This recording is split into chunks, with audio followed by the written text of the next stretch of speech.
Welcome to Iris After Hours. Casual conversations with inspirational speakers off the clock. Hello, welcome back to Iris After Hours. We're here with one of our favorites. He's a friend of 13 years. Come on. And... Don't mess with the missionary man. Remember that song? No. This is the mission man of missions. He is the new VP over Iris Missions. You've seen him before, but he is back and we are going deeper. Herbert Barbutti. Thanks, man. That was a great intro, you guys. Thank you nice so Brazilian much. accent there. Come Yes. Perfect. Good Herbert, to be back. I know, we had to get you back, Herbert, because there's so much happening in Iris. There's so much happening right now with the M24 School. I don't know if you guys have heard about that school. It is amazing. What is the M24 School? Come on, Herbert. M24. Well, actually, that's it's kind of a secondary training that we wanted to do. We really felt like with Iris, the Harvest School has been phenomenal. God's really blessed that. A lot of people are really excited. We have a lot of alumni all over the world doing amazing things. And a lot of alumni listening right now. Hi, guys. Hey. We love you guys. Yeah, we love what God has done all over the nations. But a lot of people really, from that 3-month experience, they've been asking for more preparation for going out to the field, more connection. Yeah. And so we took those people that are going this year to the field with Iris. They feel that call, really prayed about it, and we're giving another 3 months really intensely to them. It's a small group. Come on. It's 11 students and maybe 12 staff.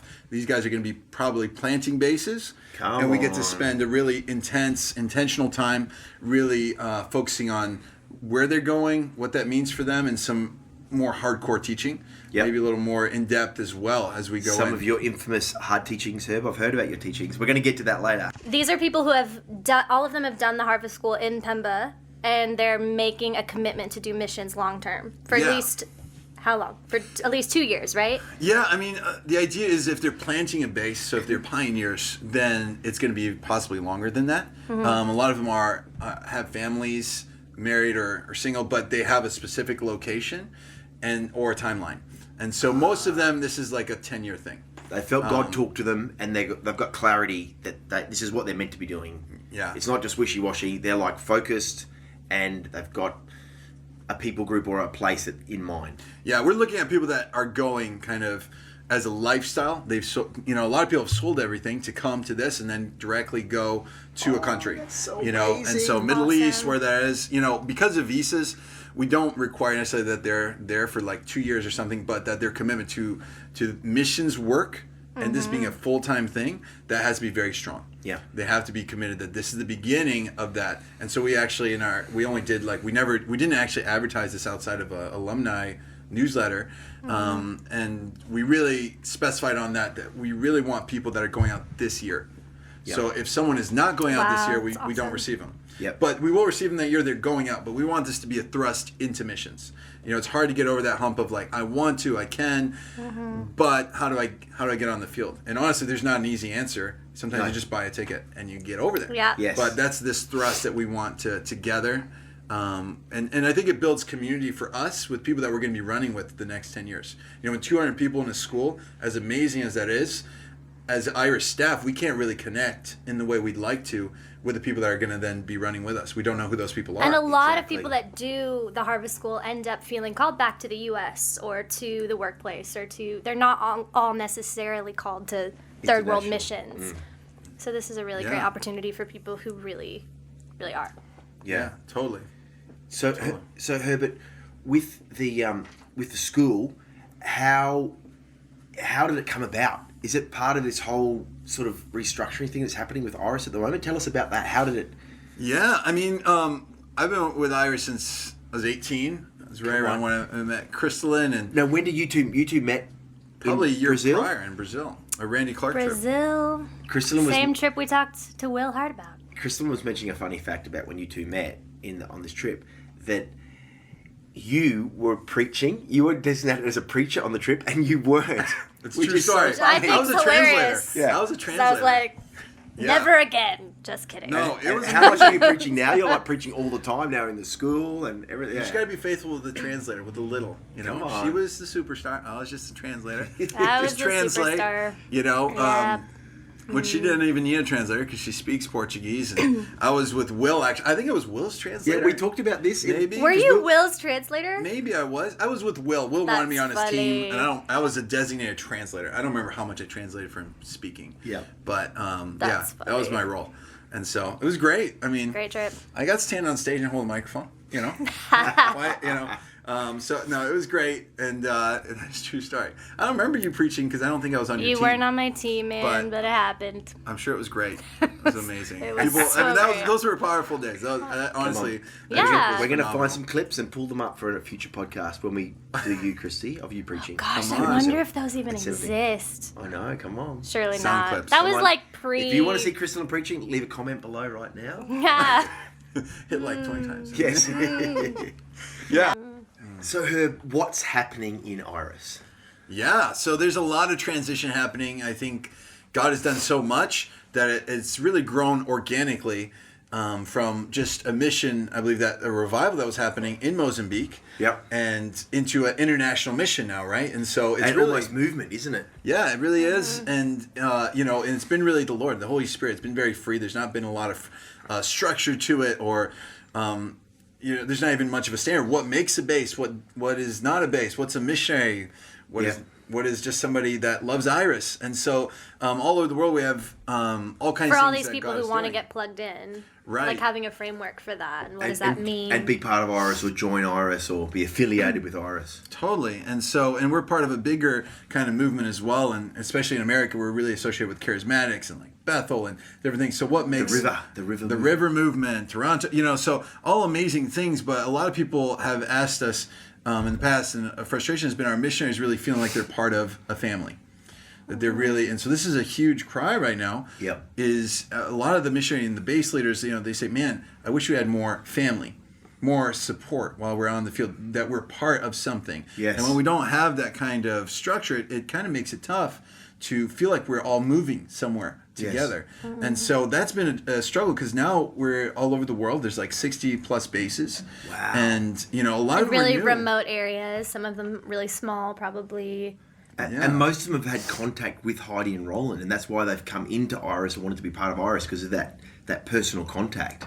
Absolutely. And that inspiration from Heidi and her journey. Yeah, I mean, it definitely goes back to the bakers and what they carry. And, I think the book, There's Always Enough, has created a kind of a ripple effect in the missions movement, I think. Absolutely. Of what God can do with just one life laid down, with just faith. And I really think that sits at the core of why people want to be with Iris. And, of course, that's modeled with the bakers and what they're still doing. It's still just an extension of that story. So that has really brought people together, but it's like everybody loves that. I mean, everywhere Heidi goes, she speaks everywhere, and Roland and different people from Iris, people love Iris, but where does that translate to being part of the family? Yeah, and what we wow. actually can take care of, and you're part of this. And that's do the always work, a question. start to do the work together. And do that. And what makes Iris? Like, we believe in, like you said, there's people that, a lot of our alumni are called to America. Yep. We love that. We want that. We want them to be called to the workplace and to, be, a mom and to be a dad. This is part of our culture and our DNA. But what makes it Iris? And how do we take care of people? How are we able to disciple? Yeah. I think this generation wants family, but often they don't want fathers or mothers. They're like, well, I want family, but okay, so do you want leadership? Oh, I totally want covering. Okay, well, some of these things are destructive to yourself. These are biblical things that are destructive to you. No, I don't want to hear that. Yeah, wow. No, you're not really my leader. Yeah. Well, and I was talking to Lyle Phillips, who was on the podcast as well, and, it's like, he said this, family without fathers and mothers is just an orphanage, right? Just a bunch of kids running together. And people don't want structure. It's interesting, yeah. They don't want any authority, because we've learned that structures can control us, can be bad, can be hurtful. And really, God intended it, to be a blessing. Yes. To be a service, that when we're in leadership, we serve those that we lead. We've as leaders, we've had a really hard time really practicing that. Yeah. And like the centurion, I'm a man under authority, so I know you don't have to come to my house, Jesus, to heal my daughter. Yes. I'm a man under authority. Say the word, it will be done. And he wasn't even a believer, was he? Yeah, and he said, Lord, great faith. And is so that, it's being under authority and knowing where you fit in, and honoring those above you and those below you. Yeah, and there's a culture in ministry, I think, in the West where it really is. I had this. I mean, a lot of my ministry friends have this even till today. It's, you kind of feel like you have to grow with God. If you're really going to grow to your full potential, you can't be under somebody else. You're going to be at the top of your pyramid. Yeah. So you got to start your own thing. So you do your time, and this runs really wild in missions as well. People will go, I want to go serve you in Mexico, and I'm going to do my time. And then I'm faithful with that, and God's going to give me my own ministry. Do you know what I'm saying? And so we have this transient move now in missions where you've got the leader and then you've got the staff.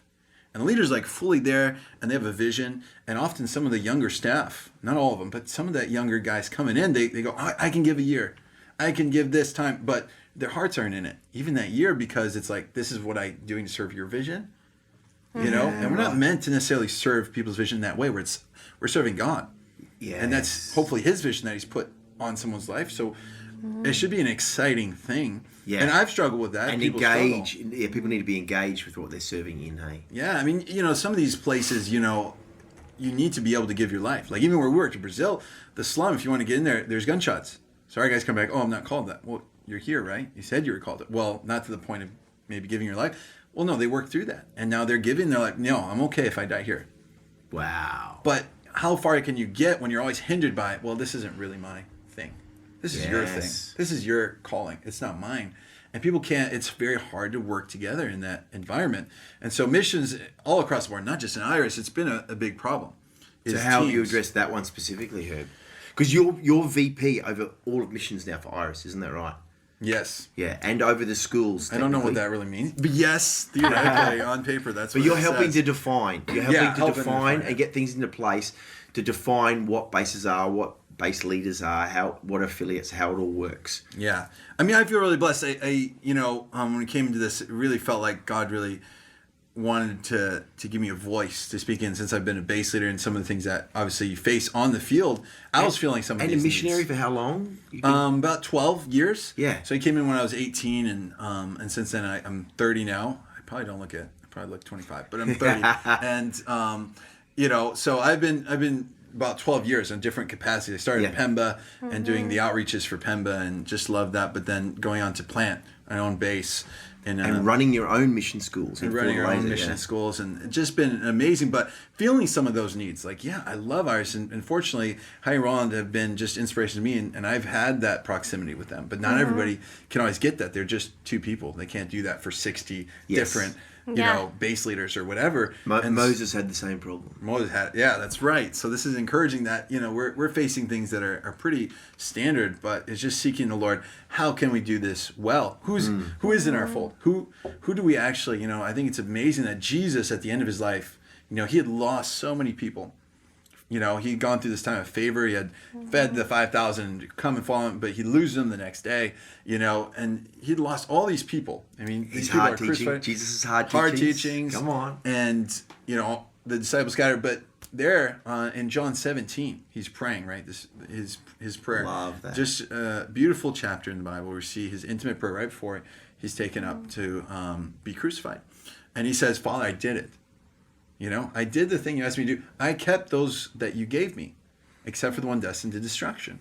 So he's talking about not the 5,000, not about, all these people he's preaching to. He obviously, those people are now against him in some form and have left. And even those 11 were going to kind of leave now, right? They're about to be scattered. No, but it was 11. He was talking about the 11. But he's talking about the 11. That's so cool. And he says, I did it. I kept them. And so it's so amazing to me that Jesus, in his ministry, he knew what God had given him. He wasn't saying, well, we lost this or this, but at least we kept it. He's saying, all that you gave me, I have kept.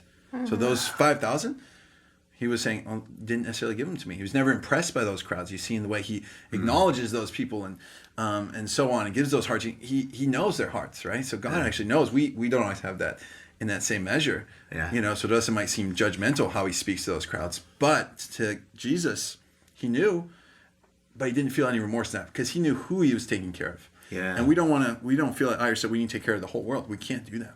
No. And Heidi's gotten this vision about being part of the net of what God is doing across the world in different missions organizations, different agencies. But who is that God has given us? Because those people, we want to take responsibility and take care of well. And be faithful. Yeah. And help them to grow and become leaders that can multiply we're seeing that our bases, they're raising up people. We want to move into a place where they are raising up the people and sending them out.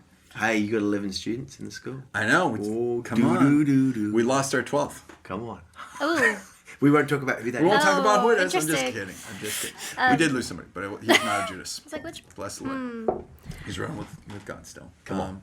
So yeah. these are questions you're tackling in the context of the school, but also in the context of this network of bases within Iris at large. And are you the point person if someone, say, decides they want to start a base Yes. somewhere? They contact you, right? Is that Yes. true? Thanks for advertising that. 'Cause I didn't get enough emails about that already. Sorry, just trying to keep it No. straight. Yeah. Yes, I'd be the point person. There's other people on the team that obviously work with that, and I would be more of a decision maker. Now we're trying to create structures for that. People, there's a few factors. Obviously, we love when people get to know Iris. I think one of the big questions is people want to be Irish because they believe in the core values. Yeah. It's like saying, I want to be in your family because I like what you guys believe. Yeah. You know and what they I'm see saying? Heidi giving her life and laying down, like, say, I want to do that. And they're in the worship in Holy Spirit and they want to lay down their lives and give their lives for the sake of the gospel. And then what happens next? Yeah, and this is where it comes to. And they have to crunch decide, time. has God called me into a family? Yeah. Some people, they look at, even in church, the way we look at church, I like that pastor, right? So I like him. I like what he says. The people are kind of snobs. They're all Richie or whatever. But I like him. So I go to the church because I like him. And the other people, I don't really need. I don't have a commitment to. But when you come into a family, right, and you're adopted in, you got brothers and sisters now, whether you like it or not. And you have to engage that. It's a whole family. Yeah. It's not just one dynamic. And that's a tough thing. And it has to be a supernatural thing. We're not the best family in the world for people. We believe God is moving here. But it has to be a divine thing where God's saying, this is your family. Because we're very... Your tribe, your family, yeah. Yeah, and because it's hard work. It's like we're coming together now. You're adding on to this family. Yeah. But you're also making sacrifices to love your brothers and your sisters and come under authority and learn things that you maybe didn't know before. Which people say they want, and we all want that. That's the cry. That's been encouraging to me. Yet when it hits, when it really hits the road, it's a little tougher, right? Yes. To receive any kind of like growing discipline or like, hey, a little bit of correction, like, hey, that wasn't so nice how you treated that missionary, and you threw their wet clothes on the floor again. This happens a lot of bases, Ooh. They share the washing machine. They're like, that guy kept his clothes in the washing machine, all day, so I just threw it on the floor. I'm like, okay, it's really not missionary good struggles. Christian behavior, right? Yes. In a biblical way. Like, look at Philippians 2. And so, these are things that we grow through when we are talked to, when we are told. And start to do it. That's why we need things like schools, I suppose. And Pemba, the Harvest School is so good because you're living in that tight-knit community and you have to share limited resources and live in close proximity. So Very close proximity. yes, so you have to learn to prefer your brother and sister and die to yourself and put your needs second. Absolutely. To be a blessing. And that's a tough teaching, I think. We have we're Westerners, mostly. We're getting some people from Eastern kind of cultures now as well coming to be missionaries, but by and large, it's still Western based, some of our missionaries. Yes. And that entitlement, that idea that I have to prefer somebody else is very difficult. To die to yourself. Some of these core teachings of Jesus are radical. Yes. And it's very Because difficult. we're not necessarily challenged in the West to really live them out in super close levels. I mean, whereas We if like you our do the Harvest space. School, that's why the Harvest School's perfect, isn't it? Because you're forced to live those out. Absolutely. Yeah. And I think So come do the Harvest School. Come do it. We're making it sound great. it's glorious You in are its forced. own way. And the Harvest School, I think, is that amazing first experience where they get that, and you're exposed to so much because it happens in Pemba, where there's just so much happening. And you're in revival too, so you've got God really close. It's a thin space really in the spirit, so to speak. Where you can connect with God super easily because it's there's so much glory happening, and Mama Heidi's coming and laying hands on you when you're in the class, and it's like, what? It's like, what? Especially you. I can hear you a mile Yeah. away when you're in the Harvest School. And it's phenomenal. And I think but then moving from that to say, okay, where do we go from this glory now to now Yeah. you're pioneering, you're by yourself in Yeah. a base? How do you do this? There's no formula. That's the hard part, No. There's not, if you have this one model that works for multiplying disciples and you do, there's all these models around, but you do have to be Spirit-led, and it comes to a perseverance and a character thing. If you have someone that is really fruitful in community and prefers their brother and they have perseverance, these things carry out no matter where you are. Right? Wow. And so this is a lot what we deal with. We deal with discipleship. We deal with, in school you can, sometimes you'll preach a hard message and people go, yeah, that was so good. And some of the people sitting there, it's like, wow, that's so great. They're going to change that. That was for them, Not that you're preaching at them, but you're like, oh, that's so good. They got it, And the next day they're preaching to somebody else. Like, that's what you should do. And they have no change in their heart. Yeah. Because we receive things kind of how we want to. Or to walk it out. Yeah. To walk out the teaching and live it. Oh, totally. I don't need to forgive. No, I've already forgiven. Yeah. Like, you need to forgive. It's like, actually, you have a little bit. No, I've forgiven. And if you don't have that one-on-one sometimes, there's certain things that won't grow. There's things that God does sovereignly because we allow him to. And there's things that God uses people to challenge us and say, hey, I see your fruit. I love you, bro. But that's not good. Is that what you want? You're pushing people away. You're distant. You have these walls up. Yes. And people cannot get close. Your relationship with your wife, hey, those are delicate things, but they are detrimental. And people don't often, because we're scared to go into those places. Yeah. We don't talk. So missionaries having a hard time with their family, we don't say anything until it blows up, and now their family's torn apart, and they have to leave, and nobody said anything. And it was clear as day most of the time to the people living there, to the leader, but we don't have that kind of culture where we can say anything because that's them. Yeah. I can preach out here and say about family, and they're going to be like, yay, but they may not receive it really and see some of these hard things and have anybody to walk with them through that. And I would love to see a more biblical culture where it's like, you know what, we love you. And because of that, can we work through some of this? Like, it's okay. There's no shame in being broken. I think sometimes missionaries feel like, and ministers like, I have to be this, and I have to show this, and I'm okay. I'm actually okay. It's hard, but it's okay. Instead of like, you know what? The vulnerability I'm growing. Of the truth, that I'm struggling with certain things and that everyone can know about it, and that I'm going to work through them. Mm-hmm. Yeah, so we don't have people up who are leading us who are portraying a front of almost being all together and all perfect, because then everyone's hiding all their stuff and their struggles, because the leader has no struggles. I can't have struggles. But if you see a leader, is that what you're saying? Yep. If I see the leader has struggles and he talks about them, and wow, so it's okay for me to struggle, I'll talk about my struggles too, and let's pray and let's grow together as a community. And Absolutely. keeping that a priority when you're in a really high stress, The mission field, high output environment. which is the mission field, isn't yes, it? Yeah. so if you're on the mission field, it's like people don't even necessarily take the time to deal with that kind of thing, or be a family in that way, because it's like, this is what we're doing. Yes. Mm-hmm. So it's the balance between the work and that, but also really keeping an eye on yourself, that you're growing, that you keep in check with your own heart and your own attitudes and that sort of thing. Is that what you mean? Mm-hmm. Yeah.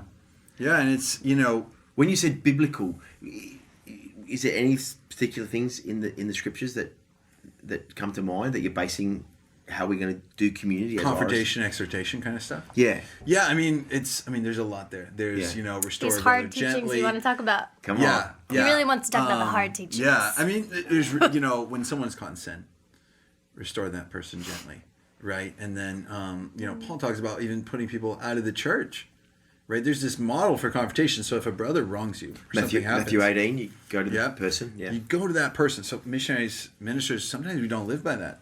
Yeah. How many times I'm dealing with base problems now with our bases, because somebody had a problem with the leader, or the leader had a problem with that, and they say, "Oh, I'm going to process it with the people in my room."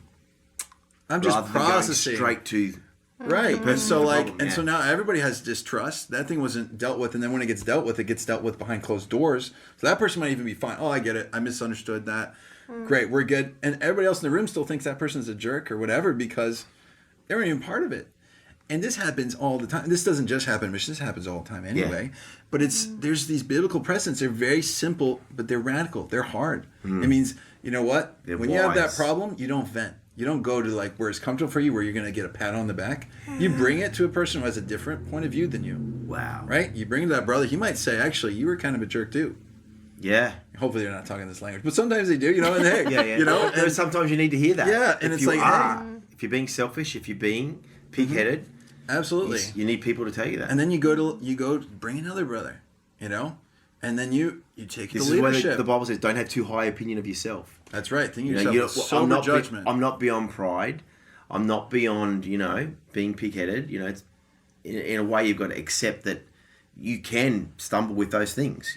Oh yeah. That I'm not above being those things. Yeah, and even leaders, they feel like they're by themselves, so they don't even have that safety of being corrected.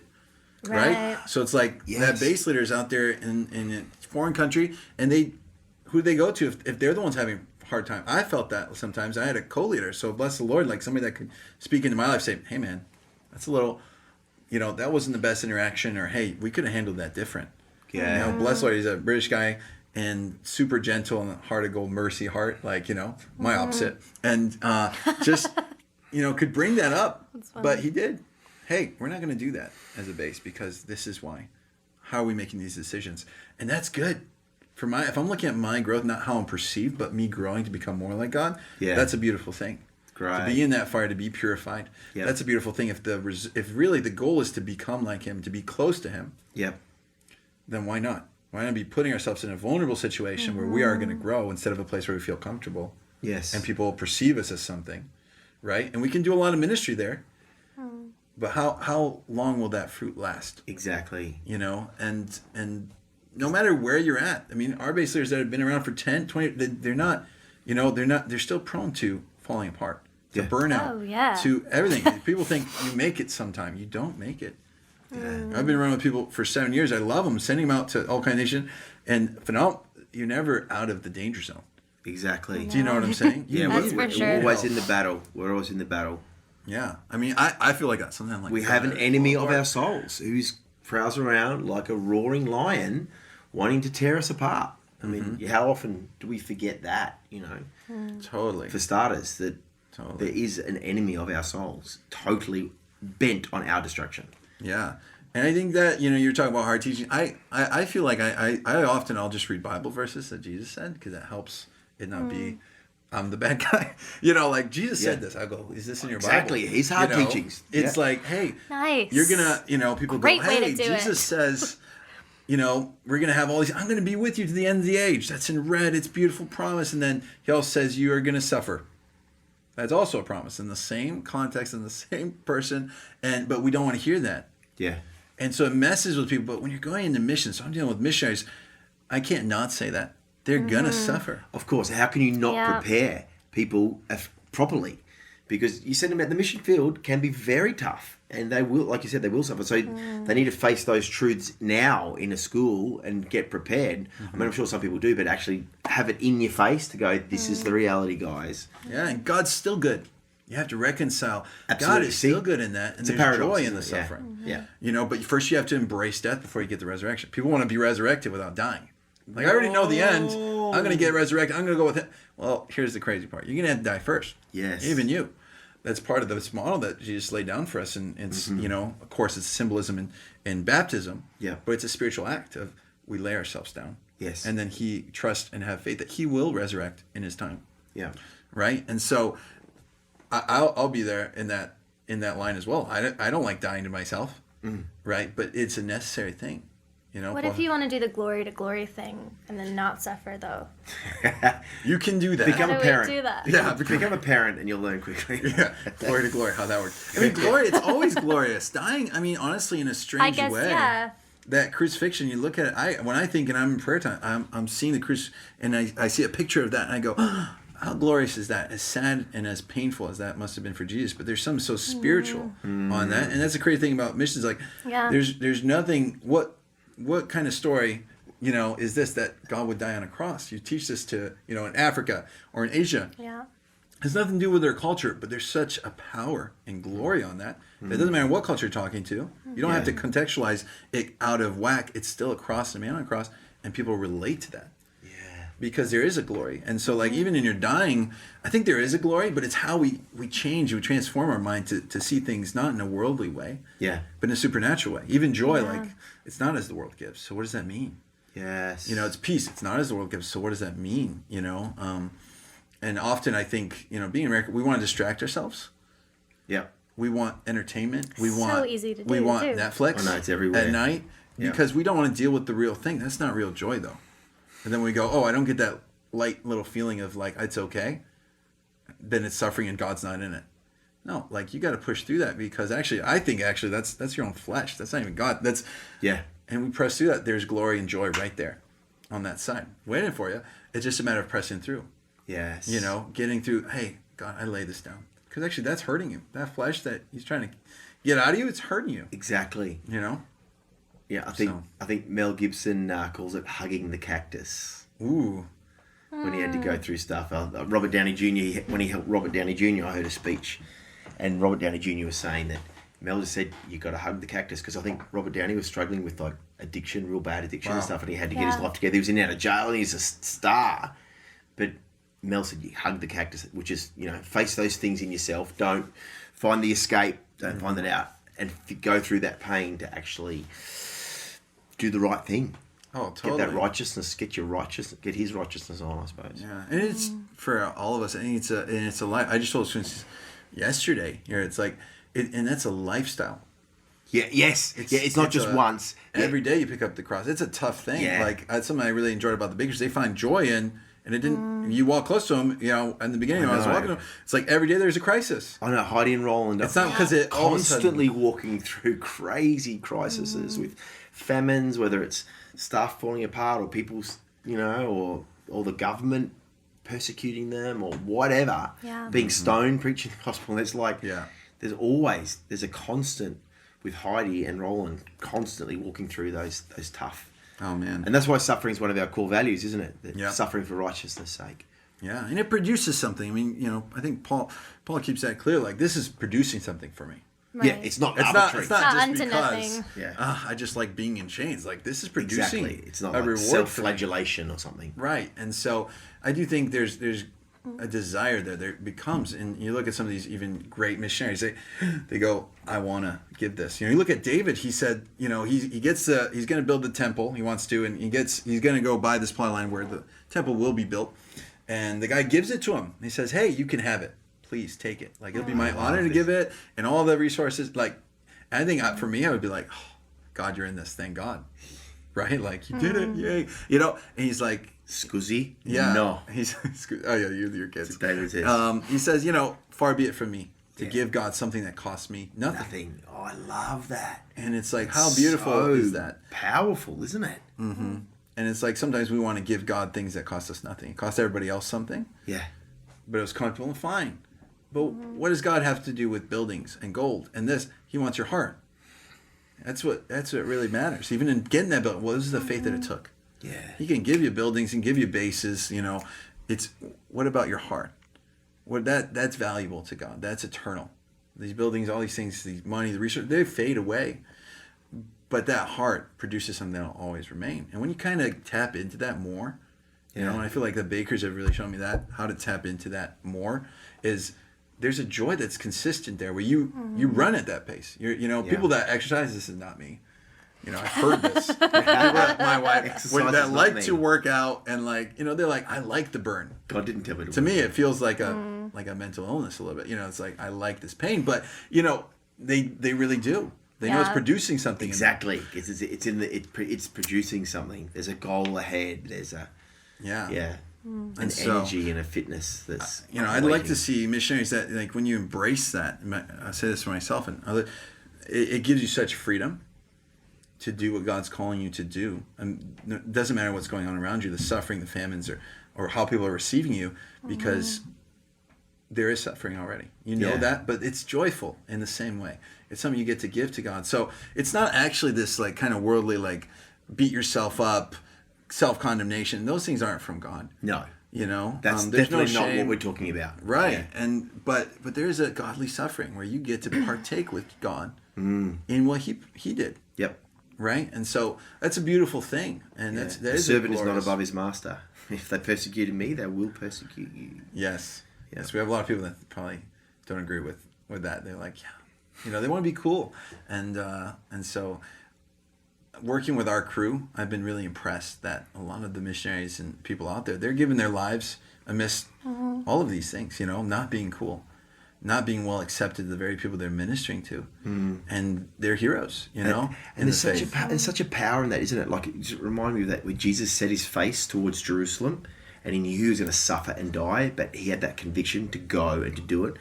It's almost like we're trying to, it's when missionaries get that reality that it's going to be hard, there's going to be suffering, but I'm setting my face towards the people I'm called to, and nothing's going to stop me to go there. I mean, that's super powerful, isn't it? Because when they get buffeted and when they get persecuted and when they, the devil tries to come against them, they're expecting it, and it's not going to deter them. You know what I mean? Because their face is set like flint towards that. Oh, it's so good, and I think the body of Christ is such a resource that a divine resource that God's giving to maintain in those situations where you are suffering, and the world says, give up. Even your best friend sometimes they'll know we are Christians by our love. Yes, and it's that I think mainly it's firstly our love for each other, isn't it? Yeah. Yeah, in that context, it's not just. In that context, it's the love for each other, for the brothers. Because how much is it great to be supported when you're suffering? That Christian brothers and sisters are beside you and say, "Yeah, no, don't give up. Keep going. You're cool. You are right. God's calling you. This is just the devil trying to deter you. Keep going. Don't give up." Yeah, and there was a story in I think it was the Fox's Book of Martyrs, where there's a great persecution going on. They were killing kids. There was a mom, it really touched me. And there was a mom that was looking on, and her child, I don't remember how old she was, I think 7 or 8 or something around there, and she was getting burned at the stake because she was a Christian. It was a heavy persecution, and she started crying, and it was very painful, obviously. I think we just see it's glorious, but it's painful. And she's crying. She kind of wanted to deny Christ, and her mom is crying, obviously. She has to watch this, and she says, quiet, be quiet. Sternly says, be quiet to her. As she's very sick, because she starts almost denying the Lord. And it says, be quiet. Just bear it a little longer. And I have a hard time with that. Oh my God, I don't know. In my flesh, I'm like, that does not seem right. But yet, when you look at an eternal perspective, right? An eternal perspective, hey, bear this a little longer. I'll see you in heaven soon. And everything will be made right there. That's hard for us. We're humans. We got flesh on. I have kids now. I'm going, oh my God, me being a martyr means something different now than when I was single. Is that still something that I'm willing to do or not? That's a consistent thing. But seeing those people that live in a way that they live in we talk about supernatural as if it's just signs and wonders. It is those things. Yeah, but it's a mindset. Yeah, wow. It's I don't live in this culture. No, you can hate me, but that's okay. I'm loved by God. Yeah. I can still love you from that. Hey, you know what? You can take my life. It's okay, actually. I'm joyfully give you my life. It says they joyfully gave their lives. What? Because they know they're coming to inherit a much better country, right? A city whose author and maker is God himself. Whoa. So, if we can get that, it's such a simple thing. But imagine, Roland used to always tell me, if we just got the fact that we're eternally saved, we'd be free to do a whole lot more. Oh, yeah. Right? A lot more risks with our lives. Yeah, be happy to die. Sometimes I'm not very happy to die. Why? I have to sit there and go, okay, well, there's a few times guns are going off, and it's like, do I go in and do I not? I'm like, yeah, I go in, but just take 2 seconds, go, if I die, what happens? Worst case scenario, I die, I get to be with Jesus. All right, let's do this. It takes that realigning sometimes until it becomes a lifestyle. But I think even being in America, it's harder. I was going to say, how do those principles really translate for someone who is living in Western culture in a safe environment? Well, a seemingly safe environment. Yeah. I mean, car accidents happen every day. Right. Cars go off and drowning in icy rivers. Who's going to dive in and get them? I mean, the West is... it's not as common, but the West is still full of stories where people lay down their lives. Yeah. For their friends. I think in the West, being here for a little bit, there's a real persecution from within the church of people that want cool Christianity. They want it to be cool. They think that the way you're going to get people into the kingdom is by being so cool. They want to be like you. So you want to be cooler than the world itself. Wow. You want to wear cooler clothes. You want to have a better promotion, a better job, so people go, I want that. How do I do that? And they're going to come up to you and go, how do I be like you? And it's like, that's not how Jesus did it somehow. Yeah. And people keep thinking that, getting that principle, that they're going to be better than their master. I found a better way to do it. Whereas that stuff's usually a byproduct of following Christ. Absolutely. And even when it does happen, it happens in such, biblically, people talk about Daniel and so on. It happens in such a different way. You look at Daniel, his identity was never caught up in being an advisor of the king. Yeah. He would always see himself as a prophet. He was like straight up to the king. Right? Even before going to the lion's den, this is a lifestyle of, you can fire me. I'm an exile anyway. Yeah. Right? I'm not part of this kingdom. You never see him go, by the way, I'm part of this new empire that you're building. This is great. I'm on the top. He goes, I'm an Israelite. I'm an exile. Whoa. We're in exile. He never lost that. Never lost his identity. But people sometimes, when you go into these promotions and these spheres of influence, you go, well, I'm part of this now. Oh, I'm so glad. And I'm here. And I'm a Daniel. I finally got it. And I'm here. And this is my empire too. Daniel goes, this is never going to be my home. Right? Like, he goes out to Daniel and he prays with the windows open. It doesn't care. He knows what's going to happen. You don't see a lick of, he could have just prayed like this. Like, what we might have do is like, God, you gave me all these promotions. You gave me this, so I'm going to protect it with my life. Oh my God. Hey, God. And you just pray little tongues behind, and so nobody can see you. And that's it. Wow. Right? And God doesn't, I think God loves the boldness that you have where you have it. But that is the difference. People, He will give you position. That's integrity there, isn't it? Yeah. If you're willing to lose it. Yeah. The man of Daniel was a man of truth, wasn't he? Yeah. And those things are, like, I think, byproducts in the sense that they can't be important to your heart. No, yeah. And so sometimes they do because we prayed for that thing, we contended for that, God gave it to us, and they become very important to us in themselves. Yeah. And we try to guard that thing and preserve it. And I think, one thing that really marked me, the early Christians, is these guys are carrying the gospel, right? Like, Jesus left, he didn't write the Bible himself. This is Christianity now, is in these guys. Wow. And they didn't try to preserve themselves. I mean, I think for me, I would have been like, hey, we need at least a few of you guys to stay alive. I'm one of the 11. So that we can see this happen. Right. Exactly. I'm one of the 11, so I need to stay alive. You guys could die, but I'm important. No, weren't they all martyred? Oh, well, John, we don't know, but he faced boiling and all kinds of things. He survived miraculously. He was exiled. I mean, we know he faced martyrdom. And, but all the rest certainly did. And most of the many Christians, they did gladly. Mm-hmm. But why? They weren't looking at, we got to maintain this thing that God gave us for 2,000 years. Wow. They honestly probably thought, it seems like, Jesus was coming back soon. He did say soon. Some of you will be, there was a popular consensus there. He was coming back. He's going to establish the kingdom. Where is he? I mean, just right there, isn't it? Years later. The first disciples were... He's still coming back soon. They were all martyred or faced martyrdom. I mean, that's just like, hey, welcome to Christianity 101. This is how it started, guys. This is the DNA of our faith. Yeah. Is to lay our lives down. It's a tough reality. And when you're living in America, it can be tough to tap in. Yes. Even if you want to tap in, it's just... Because there's so much comfort. Everything's built for entertainment, for comfort, the best, at the cheapest price. It's like... It's like you're seduced in the West, aren't you? Oh, yeah. And I think persecution comes, if most people go and you just kneel down in a shopping mall to pray. Like, God gives prompts like that all the time. I hear people all the time when you talk to them, really? Like, hey, what did God actually... We have all had those little prompts. Maybe it's not that exact thing, but how many times have Christians felt, I should do this crazy thing, like preach here in a movie theater? Or or on an airplane. And we don't do it. And that's why we don't get persecuted. Right? And that's why we don't live. Now, if you start doing that, I know people that are crazy like that, and they do get persecuted. Even in America, they get persecuted by the very church. You say anything about, homosexuality or sin or abortion or anything in a sense, and you just say, even the Bible, no, it can't be. Or you start living a certain way, you start getting up to pray at 5 a.m. every day, and you contend for that time, right? People start going, no, that's too much. You're religious. Right? I had that. You're fasting. Super spiritual. You're fasting? No, that's not good.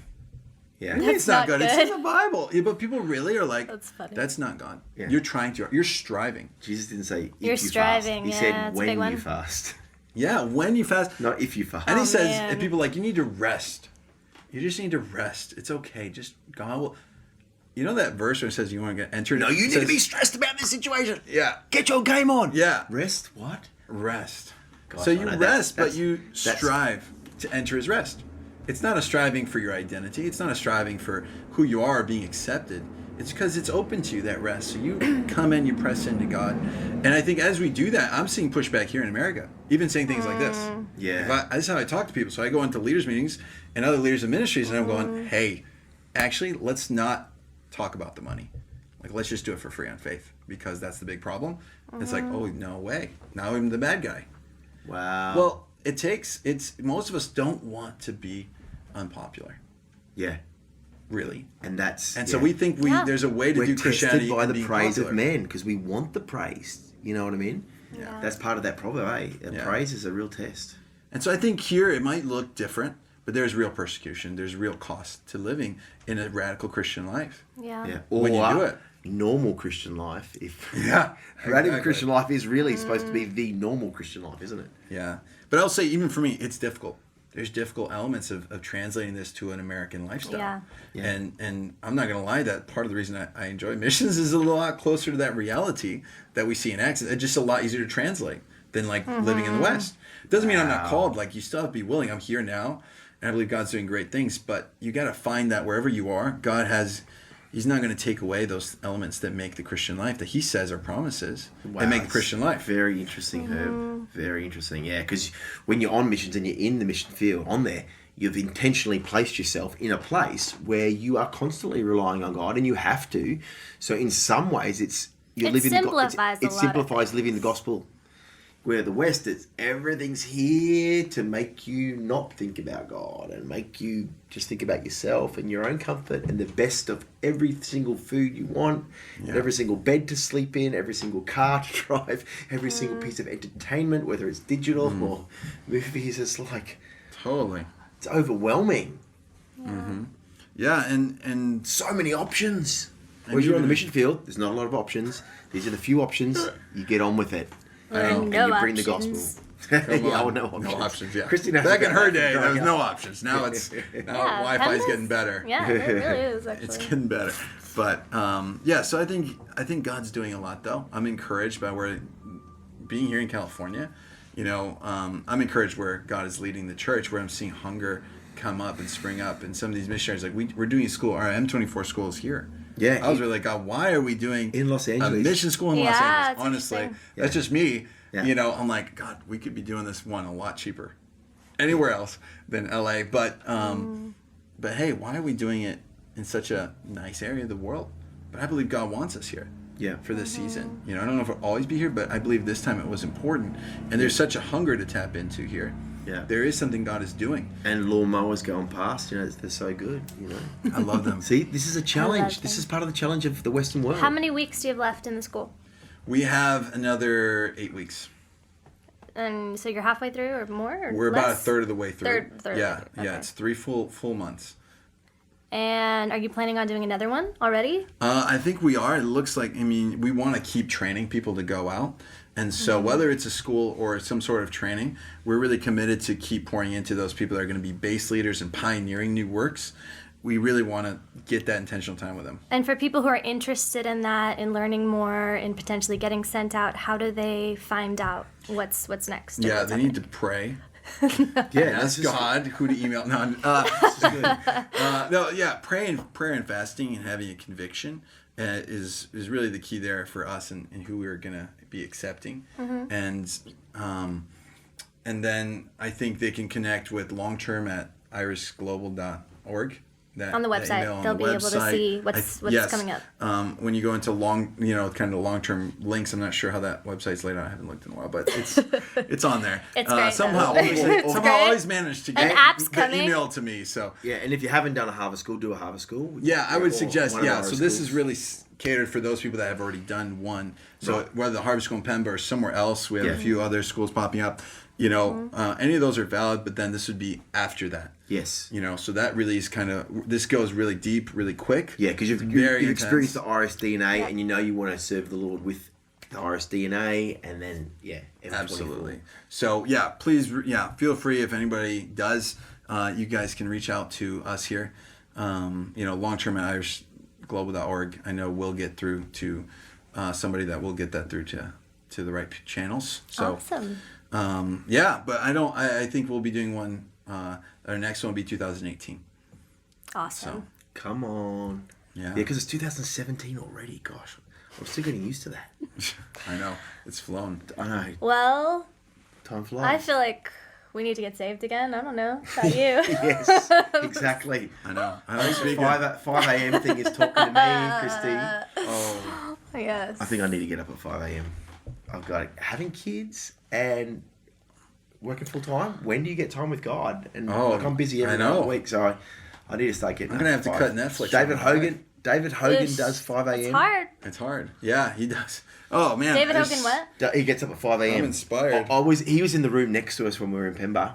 Oh. And so we could hear him every morning up at 5 praying in tongues. And then we were out on, that's I thought, awesome. when we're on outreach in the tents, he won't do it. Yep, 5 a.m. he was in the tent across it. You could hear him get up, speaking in tongues, 5 a.m. Look at my watch. Yep. David's up praying. So convicting. Wow, man. Yeah, that's convicting. I probably shouldn't have said it.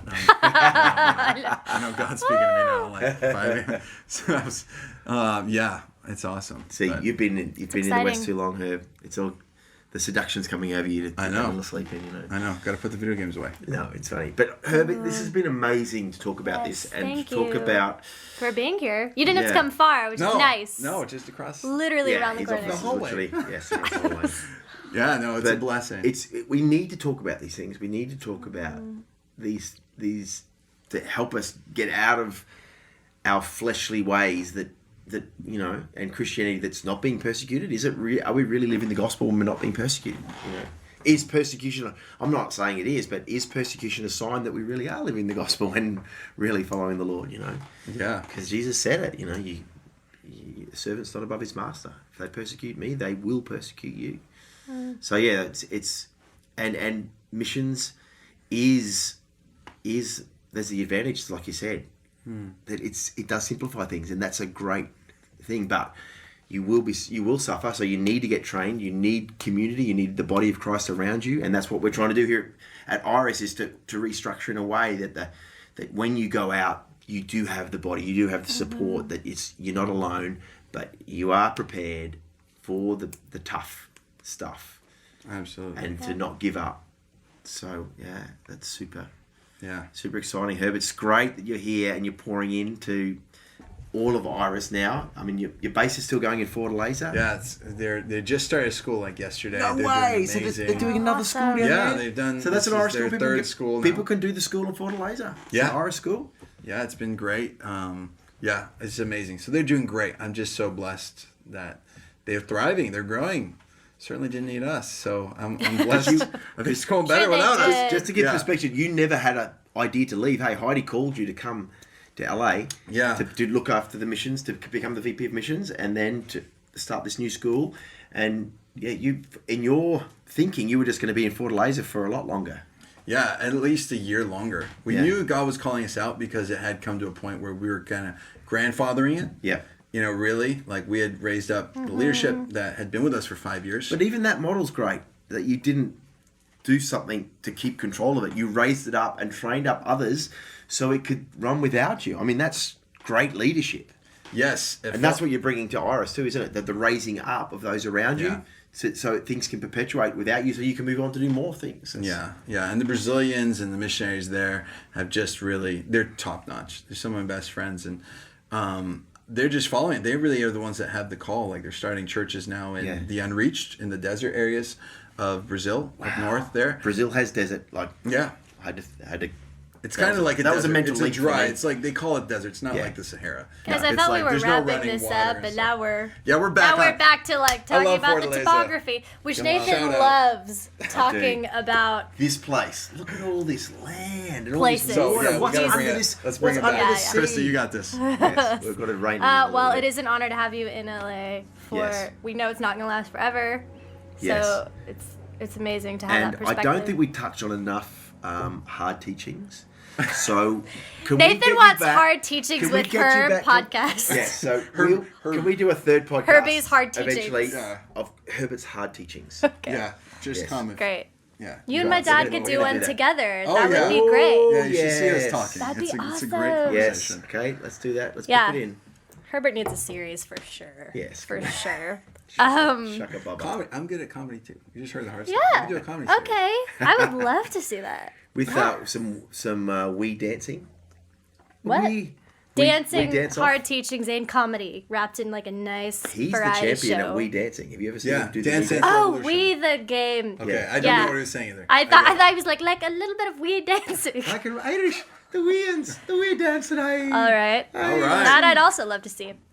We dance off. Yes. We come really on. need to do more of this stuff. Yes. Shaka We're baba. missionaries. I digress. Thank you. Thank you for Thank coming you in. guys for having me. It was a blessing. Yeah, we need to hear more of that stuff. So thanks for carrying that in your heart and releasing it over Iris and for everyone. Really appreciate that. Herb, do you want to pray? Sure. Let's pray. Yeah, release something over these guys that are listening. Yeah, Jesus, we just thank you, God, for just your amazing, amazing love for us, for what you're doing in Iris and all over the world. We just know that you're pouring out your Spirit. So, God, we just ask that glory that you have, God, that's going to cover the earth, that you would just cover us, God. Yes. Cover everybody listening to this. Would you just propel us further into your destiny, God? Yes. That we wouldn't be found settling for anything less than what you gave your life for. Yes. They give us the fullness, God. Even amidst suffering, we just have a great joy of understanding who you are more and more every day, God. That we wouldn't be afraid of what men say about us, but we'd only be looking to what you say. That we'd be so found in our identities as sons and daughters that, God, the world would not influence us anymore. God, would you just allow us to be a generation that's a light in the midst of the darkness here in America, all over the world, in some of these unreached places, God. Just let your light shine through us. Make us, God, more and more like you, and bless everybody that is listening, God. Bless them, God. Pour out your Spirit in Jesus' name. Amen. Whoa. And thank you to everyone who's been listening. We hope you've been as inspired as we have been. Yeah. And as convicted Convicted to and live blessed. radically. Come on. If Normal you Christian life. Yes, it's not radical, it's normal. Come on. If you have any comments or questions you'd like to hear us ask future guests, you can leave them in the comment section on the YouTube channel. You can also find the podcast on iTunes. Yes. And thanks for listening. We'll see you next time. Ciao. This podcast is presented by Iris Global. For more information or to support the work of Iris Global, please visit us online at irisglobal.com.